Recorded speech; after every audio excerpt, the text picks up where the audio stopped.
Hello and welcome to another episode of the FSA podcast. I am Brent Cromer and I'm here with Michael Dunlevy. He's a special guest. He's taught me a ton when it comes to remote sales. So I want to kick it over to you. Tell us who you are, what you do, and maybe why you're on this podcast.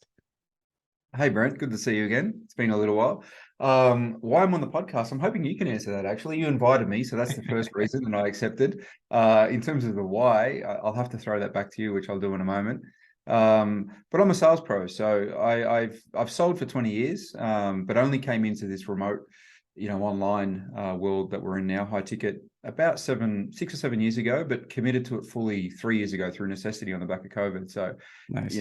I'm down here in Central America, Guatemala specifically, from Australia originally, but I had a bunch of physical, real businesses in the real world pre-COVID, and COVID changed everything for everybody, including me. So, I realized my best path forward was to double down on the remote selling, being that I was in a third world country, and Smart. without running a business here, there's pretty limited opportunities. And I wasn't able to go back to Australia because Australia closed its borders for 2 years, which was a hell of a lot of fun as an Australian to be locked out of your own country. Just went back for the first time 2 months ago, for the first time in 3.5 years. So that was, wow, interesting. But so I committed 100% to this world back in March 2020, so just under 3 years ago, and have just, how do I put it? I mean, I went through what a lot of people do, in terms of trying to find the right role, falling over, picking yourself up, spending a month or two in a role where you make no money, but you learn a truckload. And then eventually, probably 6 months in, it all started to click. I started to figure out what I was best suited to, where the best opportunities were, what the red flags were when I'm speaking to offer owners or recruiters, all of those things. It took me, I'm going to say 6 months to figure all that out. Sure. And then since then, it's been a pretty great ride. Working now in really high ticket offers. Most offers I sell about 25K, but the range is from 10K down or up to 70K. Nice. Really premium offers, great clients. I've been with both of them for about 18 months. Would like to think I'll be with them for another 18 months. And a little bit of coaching on the side, a little bit of one-on-one coaching on the side, and there might be something beyond that in the not too distant future as well. So that's the long summation as to who I am and what I'm all about. But I'm going to throw it to you. Why am I on this podcast, Sean? Well, Brent, I'm sorry. We were talking about Sean before the call. Brent, I'm sorry. No, that's perfect. So the reason, Michael, that you're on the podcast is because, guys, I've actually hired Michael for sales training. He has a very unique perspective. If you follow him on Facebook, you'll notice that he puts long form articles out there. He's about one of probably the only one in the entire world that I'll actually read the full article top to bottom, because there's always a ton of substance, right? No matter how much I'm coaching, how much I'm teaching, I can still go to a Facebook. And by the way, Michael, I don't know if I told you this. I actually have a saved folder on Facebook that is just Michael Dunlevy. It's just all of your saved posts, because I'll refer back to them and I learn a ton from them. So I wound up actually reaching out to him, or I had a friend connect us, and Michael was I one of your first or your first one-to-one student? You weren't the first but you were the first that asked me for the service and was prepared to pay for it. Because of my response to you, I had to quickly on the fly make up a one-on-one business model, because I wasn't planning for that. And so that really led to that. And then when I had a bunch of other people contact me, they moved a little bit quicker than you did for whatever reason. But in the end, we ended up doing 2 sessions together a couple of months ago, which were great. Yeah, phenomenal. And it's actually been like a lot of if any students are listening, a lot of the the Start With No book, right? I read that because of Michael. A lot of the theory that we teach, like going for no at the end of the call, going for the negative response as opposed to the positive, that's a lot of what we teach. I know my students hear this nonstop. This is the guy who brought that entire concept to me. So I thank him immensely for that. But yeah, so I essentially reached out to Michael. We had a conversation. Michael's very talented at selling without selling, right? We had this conversation, no agenda, just to connect. And then, he he told me a little bit about his style.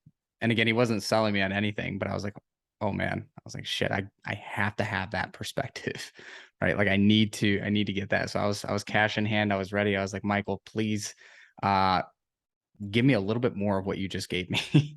And he was happy to do so. So that was the start of a good friendship, I would say. It was. Yeah, they were good sessions. And you were a great student with great questions as well. So hopefully it's helped. And that start with a notebook that we talked about. I mean, that was such a game changer. It changes your whole philosophy on selling. Most people, including myself, the old version of myself, were taught to always pursue the yes. And no and negativity and skepticism and doubt are your enemies on a sales call. Whereas I've come to the conclusion, and that book is part of what led me there, but there are other things as well, that it's the opposite of that. There's actually more reasons why people shouldn't buy from you or couldn't buy from you or wouldn't buy from you than there are reasons why they could or should or would. So why not deal with them? And why not deal with them early? And it changes everything when you do. Exactly.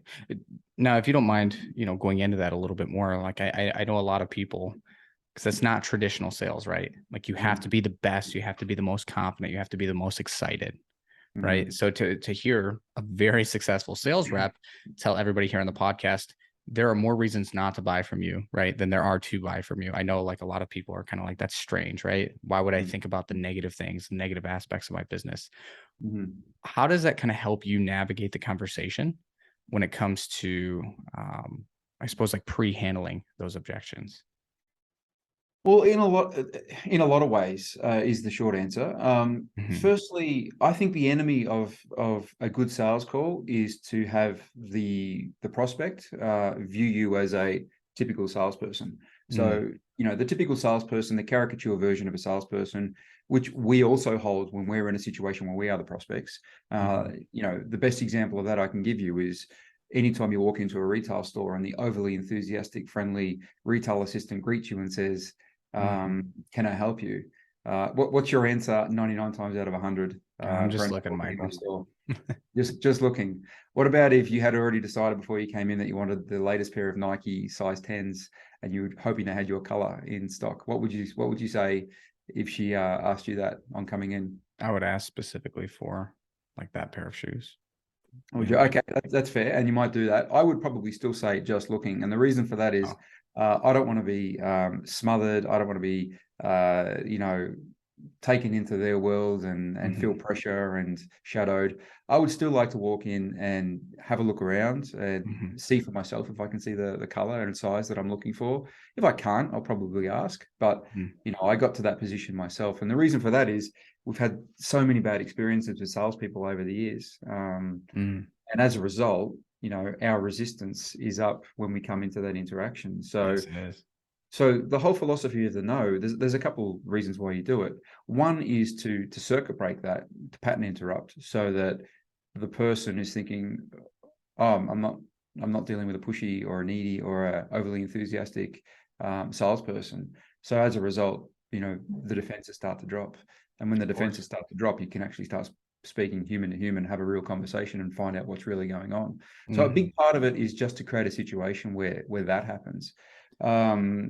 Being a pattern interrupt, it's unexpected. And because it's unexpected, I mean, you're walking into that retail store and you already know they're going to ask you, are you looking for something, sir? Or can I help you today, sir? Or something along those lines. You already know what you're going to say to them. Just looking, thanks. You've already decided it.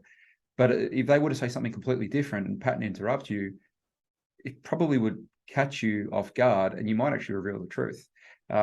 So hypothetically, just to pick a silly example, I mean, we know you're after a pair of Nike size 10s in blue, for example. Sure. Let's say that everyone's been asking about that because it's the latest craze. If I was a sales assistant and you're walking in and I said, good morning, sir, and you said good morning back, and I'd say, I hope you're not here for the Nike blues that everyone's asking about. What would be your response now? Yeah, I was. Do you guys have them in stock? See how different that is? Yeah. I now know why you're coming into the store. I know now what you're looking for, and you're now hoping that I respond by saying, yes, we have them in stock. Like the whole dynamic has changed. So it's to create a situation where that happens. And it's also to remove, that sense of neediness. I mean, if I'm not afraid of the no, then I'm not transmitting an energy towards you that's needy and, wanting your money and showing an ulterior motive the whole way through of, I hope I can close you and all those sorts of things. And it just allows the truth to emerge. And you know what? The answer might be no. It might really be no, but I would rather find out if you're an unsuitable prospect because A, you don't have a problem that I can fix, or B, there's better solutions to what I offer, or C, you couldn't pay for it even if you saw it and liked it, or D, you're 6 months away from being able to say yes no matter what. Right. I'd rather find that out in the first 2 or 3 minutes of our interaction rather than after an hour And deep dive with you, which I didn't spend with somebody else, and I'm probably exhausted after it as well.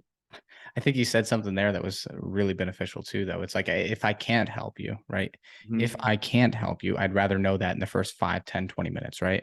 As opposed to going the full length of the 60 minutes, pushing your next call out, going 75 minutes of hard objection handling.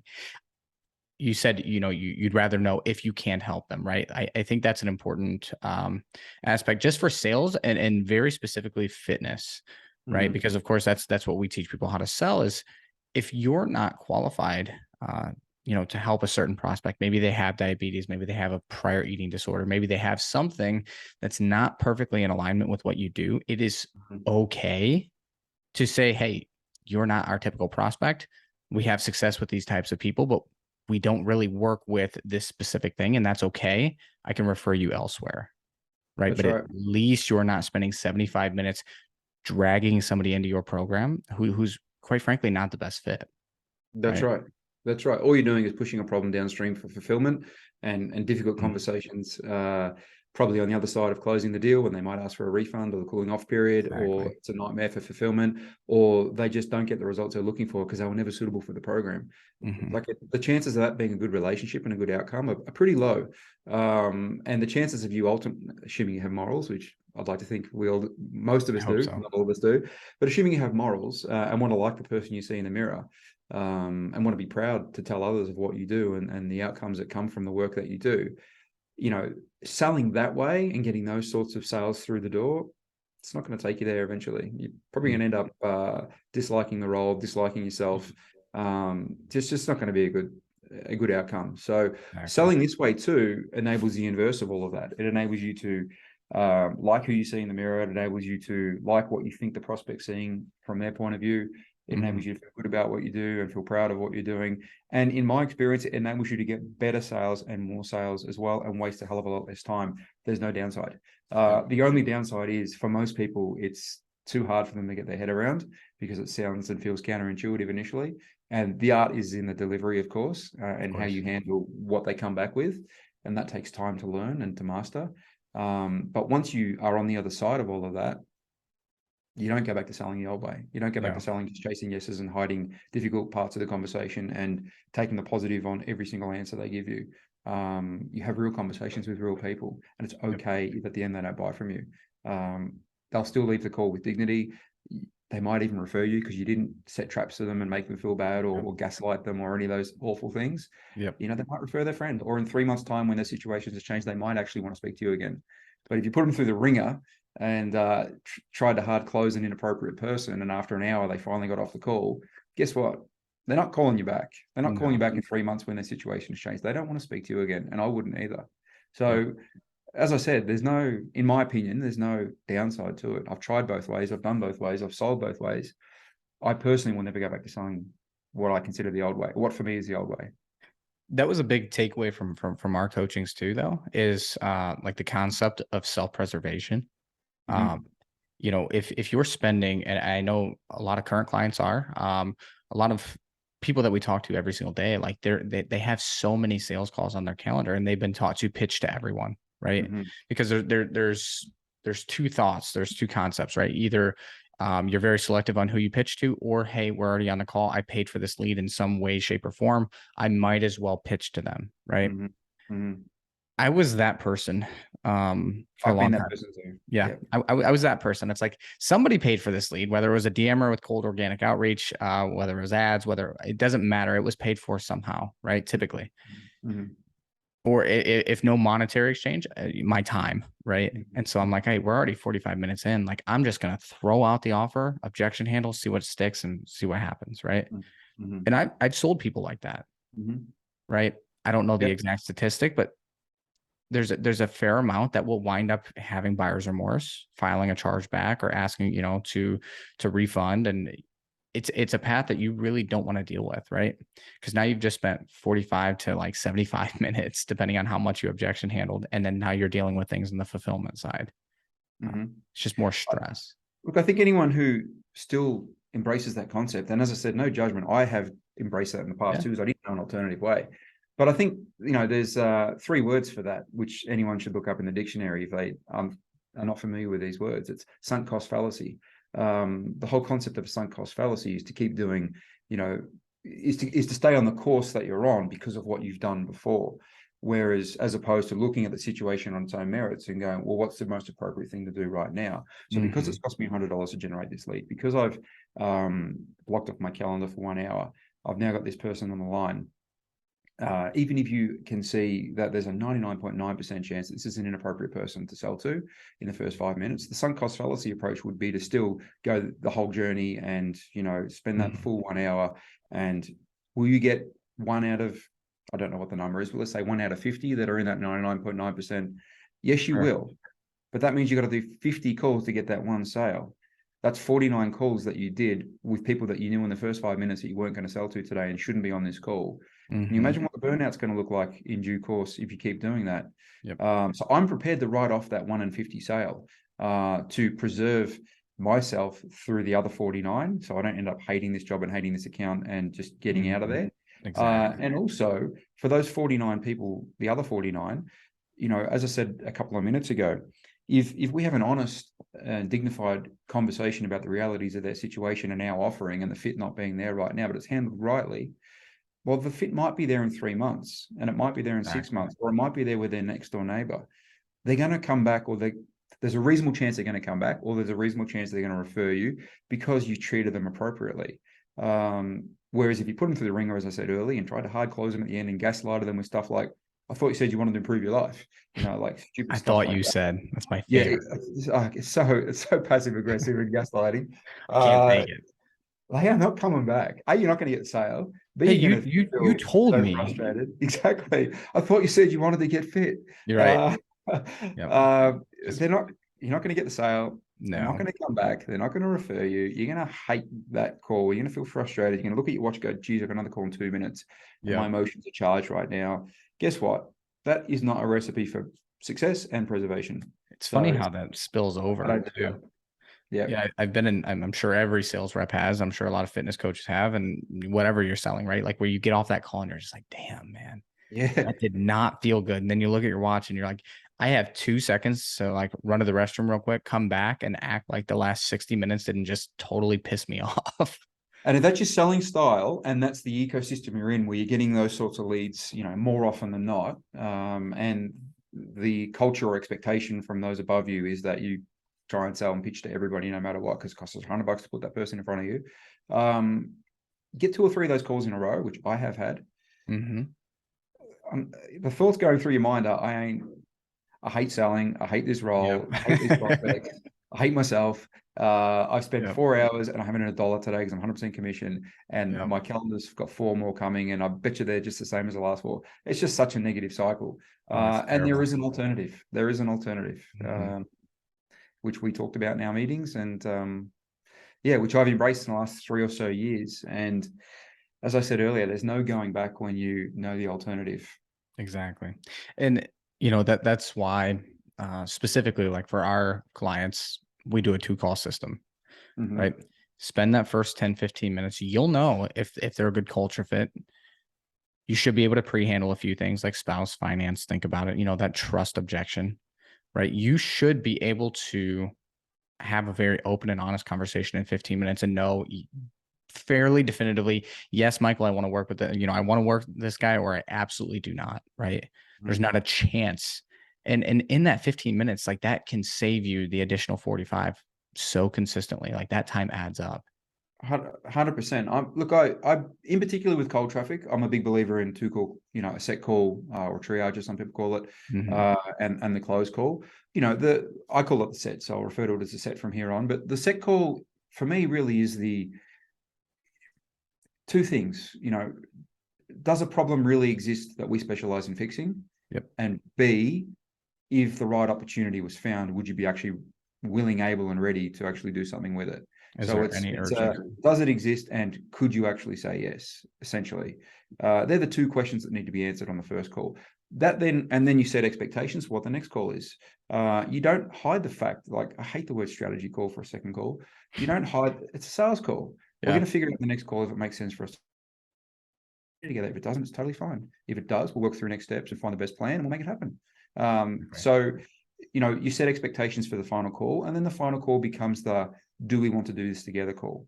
The first call is, should we even explore this? And could you actually say yes if we found something that made sense? Exactly. And the second call becomes the, okay, we know you have a problem. We don't know yet if you want to fix it with us or not. That's what we're going to talk about in the next call. Totally fine.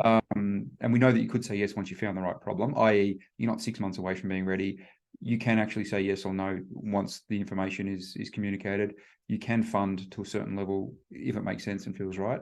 That's all in my view, that's all taken care of at set call level. So then the close call becomes the, do we want to do this together call? Exactly. And if you embrace that concept, yes, you're going to screen more people out at set call level, but you're going to close like 80% at close call level, or thereabouts. That's my experience anyway.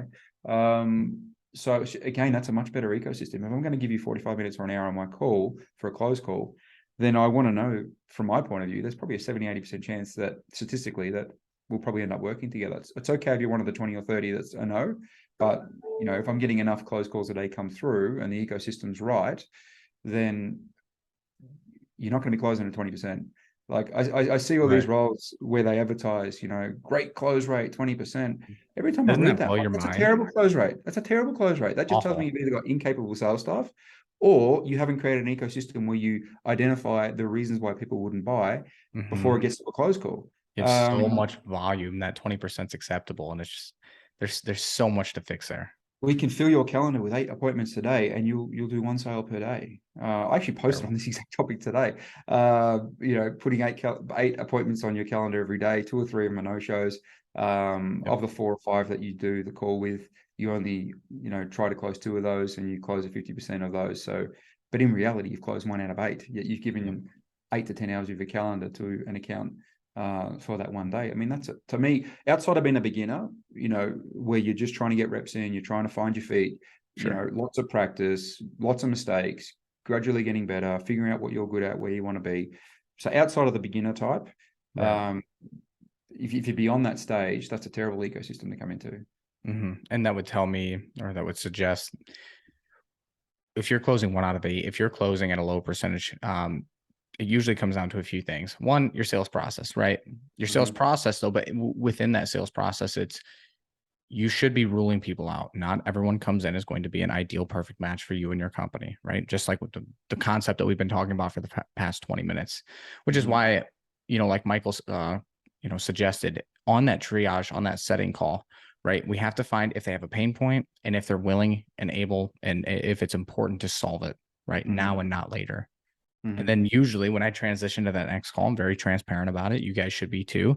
Hey, this next call is more to figure out, like, this was to see like if we can help. I do believe that we can. The next call is to see how we can help, right? We'll work out a plan. And at the end, you have full autonomy to give me a thumbs up. Yes, we shake hands, we work together, or a thumbs down, we shake hands, we part ways as friends, right? Like, you have that autonomy, but that's what the next call is about. Do you see that being helpful? Is that something you'd like to do, right? And I always throw it back to the prospect, right? Would that be helpful? Or is that something you'd like to do? And I get them to say, yes, that would be helpful. Because now that next conversation it's in their best interest, right? It was their idea. Yes, I think it would be helpful. Do you think they're going to show up for that call, Michael? Maybe. More than 9 times out of 10, yes. Yeah, probably. Absolutely. Yeah, absolutely. Yeah, Exactly. absolutely. And this is back to honesty, honesty and transparency. Like, you've mapped out what the next call is all about. You've set the level of expectations. You've told them, I'm going to ask you for a decision. You can tell me no, it's totally fine. But if it does make sense, would there be any reason why we couldn't work together? Exactly. That line right there, by the way, guys, if you're listening to this on Spotify, pause right here, go back, write down that exact line. Okay. That is separating yourself from the sale. And I apologize for cutting you off, Michael, but it's like, it's totally fine what happens. We can we can work together if it makes sense, or if it doesn't, I'm totally fine with that too. Yep. And you actually want to believe it as well. Like, they don't just want to be words that come out of your mouth. Like, you do want to detach from the outcome. I mean, don't get me wrong. I want to sell to every person I speak to. Of course. I am motivated by commission and money and success. And providing for my family. Don't get me wrong, but I can't lose sight of that a sale is an outcome from things going right and the fit being there. So I have to focus on doing things right and the fit being there from their point of view.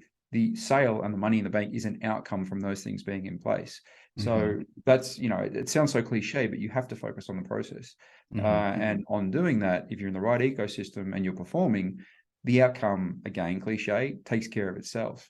And if it's not, then either you're doing something wrong or you're not in a good ecosystem where the product market fit isn't there for whatever reason. Sure. And if that's the case, you should either get out, or depending on your relationship with the client that you're working with, which I have this relationship with both. I work with 2 clients, 3, but two relevant to this. The third's in a different category. I have a relationship where with one client, I'm the only salesperson.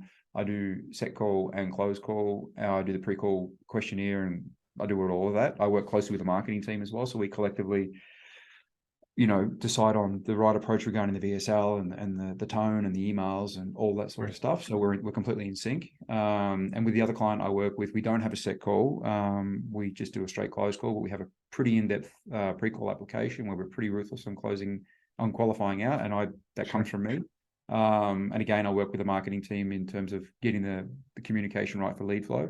So if you have that relationship and you've reached a level where you can go in and get that in a role, I would recommend it because it's a complete game changer.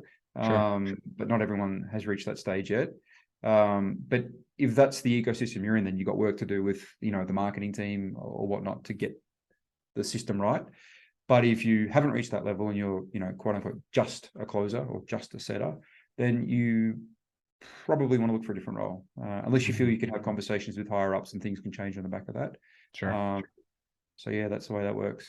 And that's the beauty of it is, most of the people that theoretically are listening to this are fit pros who own their own company. They control the marketing, the messaging, the media. So a really good takeaway from that is if you're getting, the same objection over and over, or if you're hearing something that's not sitting right, maybe the trust isn't there, always look upstream. Right. If you're getting so many, think about it. So you have to start to think, okay, there's something in my messaging that's maybe not congruent or conducive to what we offer. And it's causing some resistance right at the end of the sale where they feel like they have to retreat and think about it and give it a few days. Maybe your nurturing sequence isn't necessarily on par. So that's where you find where you are, like in the funnel, and then move up and move up and move up until you find that point where it's like, oh, okay, we're saying this here, which is making them think this, which is resulting in a think about it 3 days later at the end of a 60-minute call. Yep. I think you make a good point with the word upstream there. I mean, effectively any problem that there's always exceptions, but we'll forget about the exceptions. The vast majority of problems that present themselves in real time to you are a direct outcome of not getting something right upstream. Now that could have been the expectations coming into a call because of marketing. That could have been the set call offering softball questions that brought the wrong and avoiding hard questions that brought the wrong people through to a close call. They should never have been there in the first place. It could mean that you didn't listen to their answers or join the dots of things that weren't said, or push back and challenge their answers. They said, yes, I'll be fine, but you didn't actually stress test that. And there was a real truth that was there, but you didn't have it emerge, or you created an environment on a call where it was inappropriate for them to give you a certain answer. So, I mean, if you create the expectations pre-call from set going into close, going back to what we said earlier about at the end, would there be any reason you couldn't tell me yes or no once we'd covered it all? Then, and you double down on that at the start of the close call. Well, if they get I want to think about it, it's inappropriate. You should have addressed it so that wasn't an option. Like if I get someone on a set call who tells me they won't make a decision no matter what going into a close call, I won't book them for a close call. Yeah. So what would you say to hypothetically, right? What's the point? I mean, I'll stress test it. Don't get me wrong. I'll push back and stress test it. So I'll say something like, so Brent, if I'm hearing you right, even if we got to the end of the next call, from your end, you reached a point where you believed we could help you. You liked the way we went about it. It felt right. The numbers were fair and were doable. Are you telling me that you couldn't say yes to that no matter what? No, I couldn't say yes to you no matter what.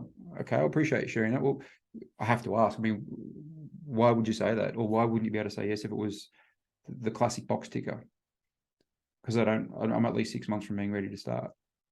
Okay, then I'll challenge that and unpack that. Will help me understand why 6 months, why not 6 minutes or 6 days. And once the truth emerges, I'll then make a decision. And if they really are 6 months away from being able to say yes, guess what? I'm not booking a close call for tomorrow. Right. Exactly. Also, well, it sounds like we're not in a position where we can help you yet, and we both know that in 6 months so much can happen. So unless you've got a better idea, here's what I recommend. I recommend that we leave the call here today. There's no point booking a call tomorrow because we're in the business of helping people, and we can only help you in real time. Even when the 6 months pass and you still feel you need help, please come back to me. Yep. And they're going to, at a higher percent at least. Otherwise, right? Yep. And whereas so most people, sorry to interrupt, most people still wouldn't have that emerge, and they would still book them over anyway, hoping that they could persuade them. Exactly. And look, again, they'll get 1 in 50, but I'm not going through 49 calls to get the 1 in 50. I'll burn out. And they've already told me they're not going to say yes. So why would I be surprised the next call when they don't say yes? Because they've already told me. And when I stress tested it, it was the real answer. There's two ways, like you're kind of like at a fork in the road, right? Like, I'm 6 months out no matter what. You have to, and I want you guys listening to like really, really, think about this. If they're 6 months out, if they're saying, I'm a few months out, like I couldn't even get started if I wanted until May, right? You have to explore that. You have to dig into that. You have to understand why. Okay. Is it because of some very logistical reason? Okay, perfect. Let's touch base in May, right? Maybe even in April, see how things are going instead of calling May, whatever you want to do. Or if the call, or, if the reason's not logical, that's where you're going to flush that objection, right? Oh, Easter's coming up. My birthday's like next Tuesday. I obviously can't start a diet right before this, right? And then we go to Cancun. Like, you could, it could be logical. Probably not, though, especially not for fitness, because we all know like every good diet starts on Monday, right? So like that's where you can kind of decide, am I going to go this route? Like, was it a legit enough reason for me to push this out until May, or should I dig a little bit deeper, maybe challenge or offer a different perspective? And then you can still put them onto another call if it's more of a mindset thing and not a logistical thing holding them back.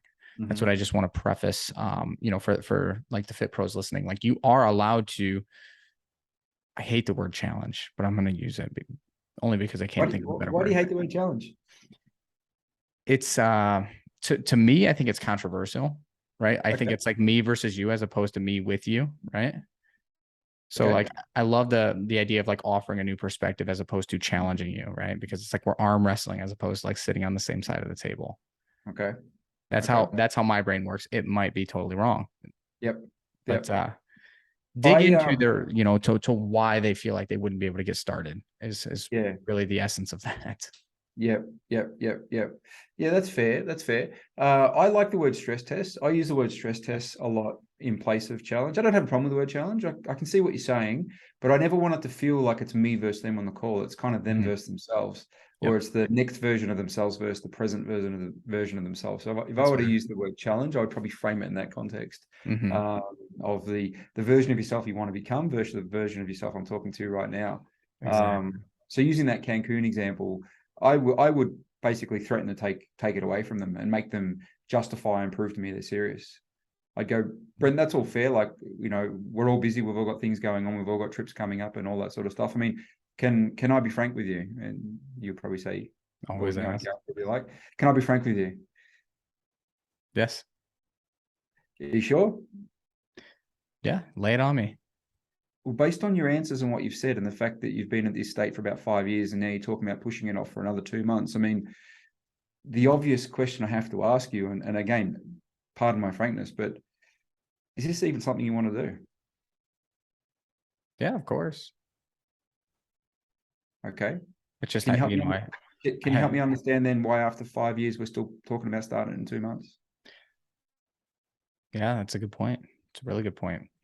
Just we've had this vacation plan for so long, and I just don't want to restrict myself on that.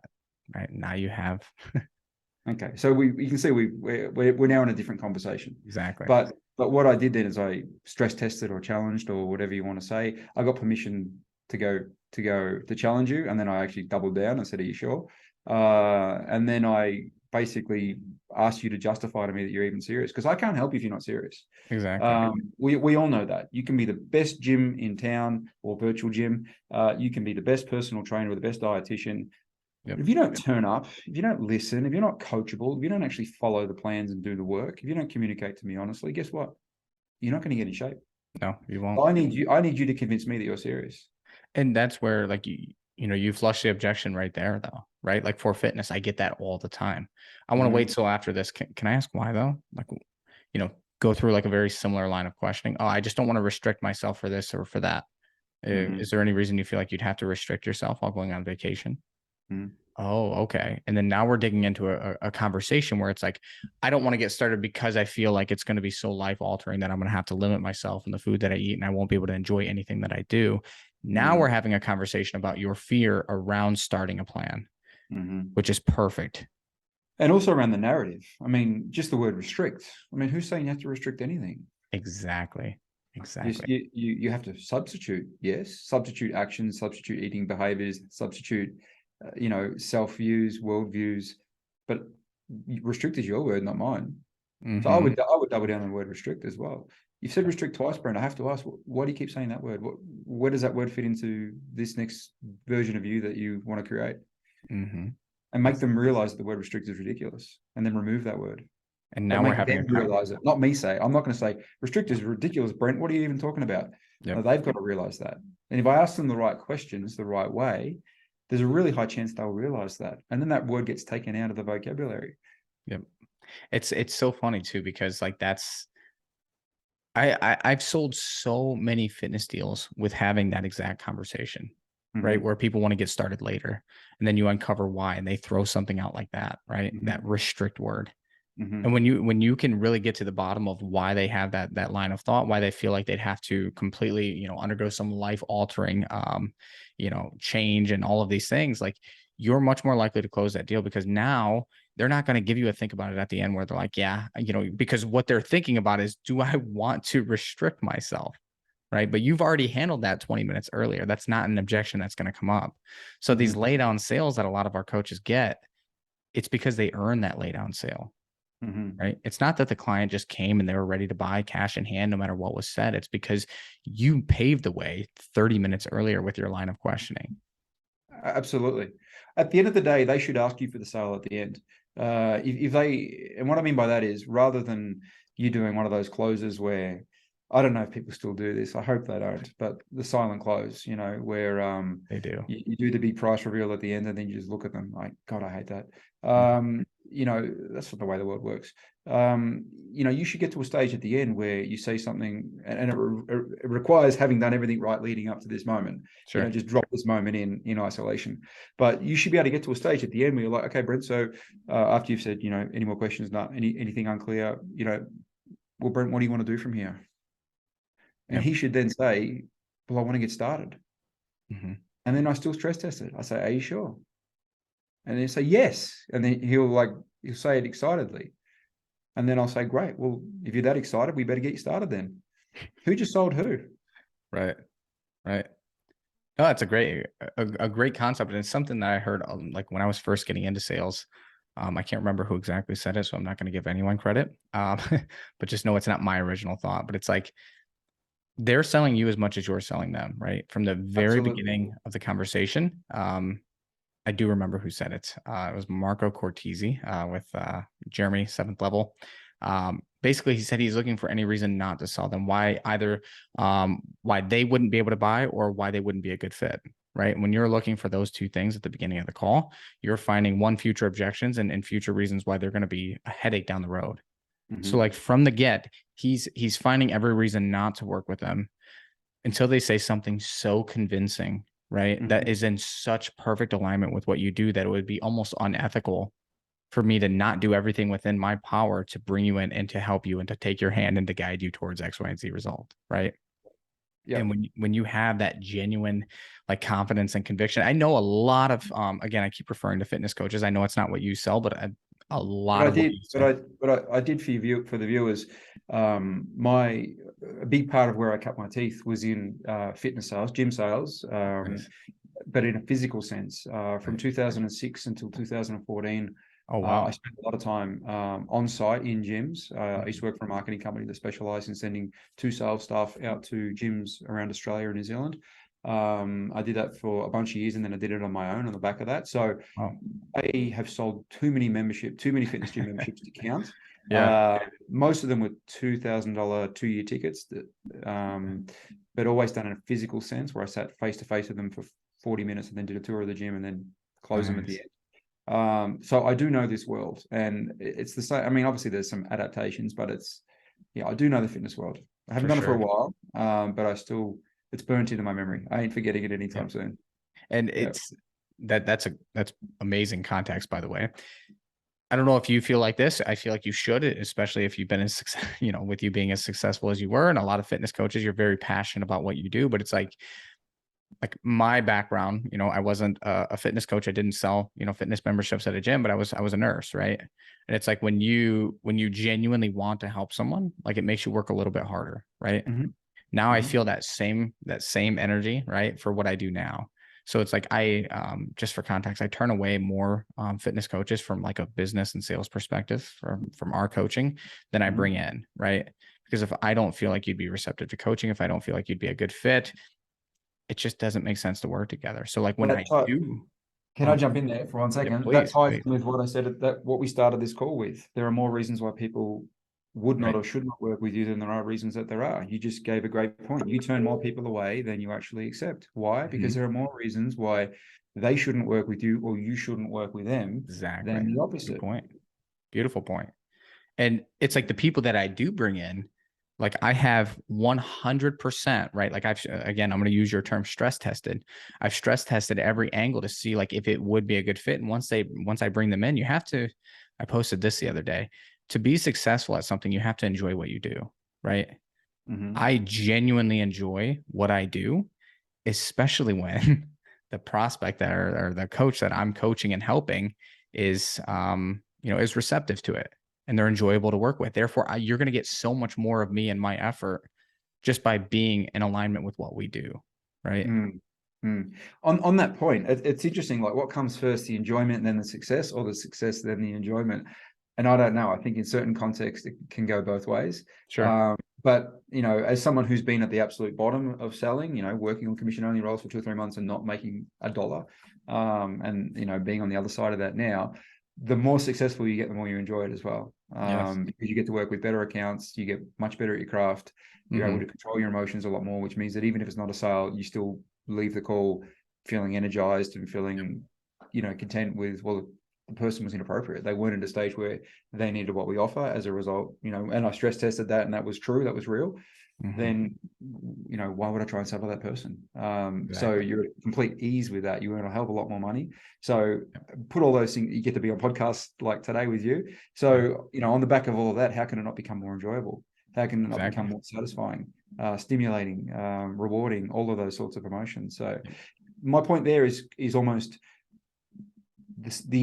I think the enjoyment can come post success. But I think it can be the other way around, because I enjoy it so much, I embraced it and committed to it, and then I became successful on the back of it. I think it can go both ways. I think that the one thing that doesn't change with either of those routes is your ability to genuinely help them, though. Right. Let's just to give some context to this. Let's say I'm a fitness coach. I want to work with you, Michael, but you have tried everything and anything. You've done all the fad diets. You fall off every time. It's always the coach's fault. Right. But then you tell me like, maybe you're struggling with X, Y, and Z. Right. And I know for a fact that what we do is in perfect alignment with like your core problem. Right. Maybe some of the other coaches, they didn't target this very core issue, right? Maybe it's the fact that you've never had food freedom. Maybe it's the fact that they've always put you on a very restrictive diet. I'm taking a client, right, who in theory is going to be a difficult client, right? But I know at the very, very, very core, I know what we do would work for you. So yes, I'm taking, I might bring you on, and it might, I don't want to say cringe, but I might think for a second, man, am I doing the right thing? But once you get in there and you actually fix like the core issue, then the success comes, then the enjoyment comes. Yep. But you have to have that confidence that what you do is in perfect alignment with what like their core problem is. Otherwise, neither happens. Yep. Yep. Yeah, I agree. Integrity. You believe that, or better, that what you do, if they do their part, will work. Even not guaranteed, close enough to guaranteed. Exactly. I don't personally not like the word guarantee. I know a lot of people use the word guarantee, like guaranteed results, or if you do this, I guarantee it'll happen. I personally don't like to use the word guarantee because I think there's just so many variables, and one of the biggest variables is the prospect themselves. Exactly. So And I I can't prefer to control talk. that. That's right. So I prefer to talk about likelihoods and probabilities and possibilities. So I would prefer to say, rather than guaranteed, I'd say it's incredibly likely and incredibly probable that on you doing your part and us doing ours, we're going to get you to a much better place. What exactly that much better place looks like, well, we'll figure that out as we go. But it's most likely going to be losing weight, strengthening your muscles, changing your body shape, more energy, feeling better about yourself, liking what you see in the mirror, starting to get compliments, blah, blah, blah, blah, blah. But I have to say this one last time, Brett, you're as much in control of this journey as we are. We've got to do our part, and you've got to buy in and do your part. And if you have any doubts that you will do your part, you should tell me now. Yep. That So I is put it back onto them. I say that. Oh, go ahead. I put it back onto them. Like, you got to Yeah. sell me that you're serious. Yep. I say the same thing, just not as elegant. I basically say, hey, when we hit this submit button, right, we flip a switch. Now, I know it's exciting, it's fun. We've talked about the numbers, we see what it looks like, and that, again, that's very exciting. But I cannot have that energy drop off tomorrow, right? So when the gun goes off and we start the race, right, like, I need you by my side, because if I find out that I'm dragging you the entire way, it's just not going to work. Yep. It just won't. Yep. So that psychological shift of creating a situation and an energy and a series of questions, where you are making them sell themselves as much as you sell them that you're the right solution, that is a game changer as well. I mean, that would take a whole bunch of calls to teach someone how to do that, but Of course. that changes everything. And again, it comes back to that self-preservation. Like, I'm only going to stay in this game if I feel good about what I'm doing, if I'm not burning myself out by spending way too much time speaking to the wrong people for far too long and trying to get them to do things that we both know they shouldn't do. I'm making good money. I'm feeling good about myself. I'm hearing great success stories. I'm enjoying it. I'm meeting great people. So anything and everything I do is geared towards creating a situation where that's really likely to happen. And anything that takes me in that other direction too much, I look to discard. So that would be probably the easiest way to describe my philosophy in selling. Yeah, I think it's perfect, man. And we always, I just checked the time here. You and I, every time we talk, man, we just we can go off for hours and hours and hours. So, Michael, I just want to take a moment here. One, thank you for hopping on the podcast. I think there's so much value in this. I think, if you're smart and you're listening, you probably have a pen in hand, taking a bunch of notes here. That would be a really good thing, I imagine. But Michael, where can some of the listeners find you and follow you on socials? Yeah, at the moment, I just have Facebook. So Michael J. Dunlevy, Dunlevy. Don't go Michael Dunlevy. That's my personal one, which I don't really use, and I won't accept you if your friend requests me there. Probably going to shut that down. So do Michael J for James, Dunlevy. At the moment, that's where everything I have is. I'll have some news sort of April, May about some other things, but we're not quite there yet.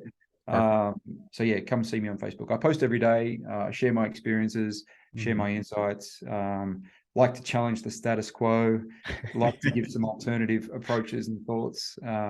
Jump in the conversation. If you think I'm wrong, tell me I'm wrong, and we'll have a conversation about it. And I think that's why we get along so well, right? Because even if we have different opinions, right, we'll throw them out. We'll offer our thinking behind it. Maybe it doesn't align. That's fine, right? But if you don't challenge your own perspective, you'll never grow. And I feel like in just being pals with this guy Michael here, my perspective has shifted so many times. I feel like my sales style has grown a ton. So guys, give him a follow. I recommend starting a little save folder with Michael's post. That's what I did. I still refer back to them for a lot of different things. Extremely helpful. So again, Michael, thank you for hopping on, man. I appreciate you. My pleasure, Brent. Anytime. And happy to hear that business is going well for you as well. Yes, absolutely.